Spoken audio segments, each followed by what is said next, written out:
Big breaking news కనిపిస్తున్నంత AI కాదు.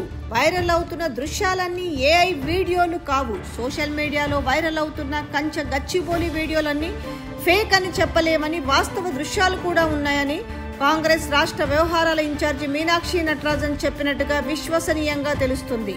చెట్లు, నెమళ్ళు, జింకలు ఉన్నాయని తెలిసినా అంత దూకుడుగా ఎందుకు వ్యవహరించిరని ముఖ్యమంత్రి రేవంత్ రెడ్డిని మందలించినట్టు తెలుస్తుంది. చెట్లు, నెమళ్ళు, జింకలు, ఇతర జీవులు ఉన్నప్పుడు జాగ్రత్తగా ఉండాల్సింది. జనం మీదికి పంపినట్లు విద్యార్థుల మీదికి పోలీసులను పంపితెట్లా? విద్యార్థులను పోలీసులు ఈడ్చుకెళ్తున్న దృశ్యాలు ఫేక్ వీడియోలంటే నమ్ముతారా? ఎస్యూ వ్యవహారంపై, జాతీయ రాజకీయాలపై ప్రభావం చూపుతుంది. సీఎం రేవంత్ రెడ్డికి మీనాక్షి నటరాజన్ మందలింపు. ఇటు సోషల్ మీడియాలో వైరల్ అవుతున్న కంచె గచ్చిబౌలి వీడియోలని ఫేక్ అని చెప్పలేమనేసి వాస్తవ దృశ్యాలు కూడా ఉన్నాయని ఆమె మాట్లాడినట్టుగా తెలుస్తుంది.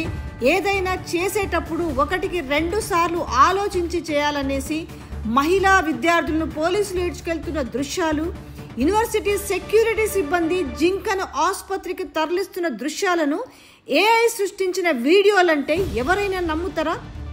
కాంగ్రెస్ వర్గాల్లో రేవంత్ రెడ్డిని నిలదీసినట్టు జోరుగా ప్రచారం జరుగుతుంది. సోషల్ మీడియాలో కృత్రిమ వీడియోలు కూడా ఉన్నాయి, కానీ వాటికి అవకాశం ఇచ్చిందెవరు అని ఆమె ఘాటుగా ప్రశ్నించింది. శనివారం హెచ్యూపై ఏర్పాటు చేసిన మంత్రుల కమిటీ ఎన్ఎస్యుఐ విద్యార్థులతో చర్చించిన అనంతరం ఆమె సీఎంతో మాట్లాడినట్టు తెలుస్తుంది.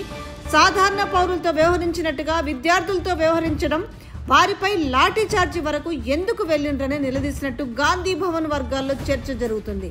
హెచ్యూ అంశాన్ని కేవలం స్థానిక వివాదంగా చూడొద్దని, ఇది దేశ రాజకీయాలతో ముడిపడిన అంశమని పేర్కొన్నట్టుగా తెలుస్తుంది.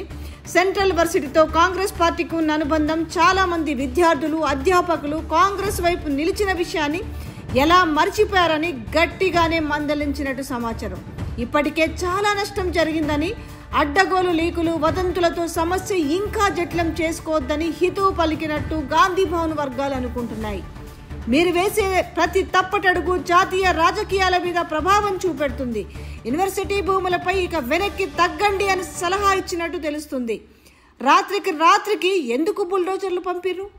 కాంగ్రెస్ అధికారంలో వచ్చినాక న్యాయ పోరాటం చేసి భూమిని దక్కించుకున్నామని టీజీఐఐసీసీకి బదలాయిస్తూ మంత్రివర్గం నిర్ణయం తీసుకుందని, తర్వాత పారిశ్రామిక వృద్ధికి చర్యలు చేపట్టారని సీఎం ఆమెకు వివరించినట్టు తెలుస్తుంది. 30-40 ఏళ్లుగా భూమి వినియోగంలో లేకపోవడంతోనే అక్కడ చెట్లు పెరిగి పెద్దవైనాయని, అది అటవీ ప్రాంతం కానే కాదని సీఎం సర్ది చెప్పేందుకు ప్రయత్నించినట్టు సమాచారం. అంతకుముందు మంత్రివర్గ ఉపసంఘ సభ్యులు డిప్యూటీ సీఎం బట్టి విక్రమార్క, దుద్దిల శ్రీధర్ బాబు, పొంగులేటి శ్రీనివాసరెడ్డి కూడా అదే క్యాసెట్ ని వినిపించినట్టు తెలుస్తుంది. మీనాక్షి స్పందిస్తూ, మీరు చెప్పినవి నిజమే కావచ్చు, కానీ అటవీ జంతువులు ఉన్నప్పుడు రాత్రికి ఎందుకు బుల్డోజర్లు పంపిరు? బీజేపీ పాలిత రాష్ట్రాల్లో కొనసాగుతున్న బుల్డోజర్ పరిపాలన వ్యతిరేకిస్తున్న మనం ఇక్కడ అదే చేస్తామంటే ఎలా కుదురుతుంది? సో ఈ విధంగా ఆమె ఘాటుగానే వాళ్ళకు క్లాసు పీకినట్టుగా తెలుస్తుంది. అంతేకాకుండా యూనివర్సిటీ అధికారులు, విద్యార్థి సంఘం ప్రతినిధులతో మాట్లాడి జాగ్రత్తగా వ్యవహరించి ఉండాల్సిందని, సామాన్య పౌరుల మీదకి పోలీసులు ఉసిగొలిపినట్టు విద్యార్థుల మీదకి పోలీసులను పంపారని ఆమె ఆగ్రహం వ్యక్తం చేసింది. రాష్ట్రంలో ప్రత్యేక రాజకీయ పరిస్థితులు ఉన్నాయని, ప్రతి అంశాన్ని రాజకీయం చేస్తున్నప్పుడు ఆచితూచి ముందుకెళ్లాల్సింది పోయి ప్రతిపక్షాలకు అవకాశం ఇస్తున్నారని గట్టిగా తలంటినట్టు సమాచారం. భూమి ప్రభుత్వానిదైనా జాగ్రత్తగా అడుగేయాలని, వివాదాన్ని సామరస్యంగా పరిష్కరించాలని, అవసరమైతే ఒక అడుగు వెనక్కి వేసినా వచ్చే నష్టం ఏమీ లేదని సూచించినట్లు తెలుస్తుంది.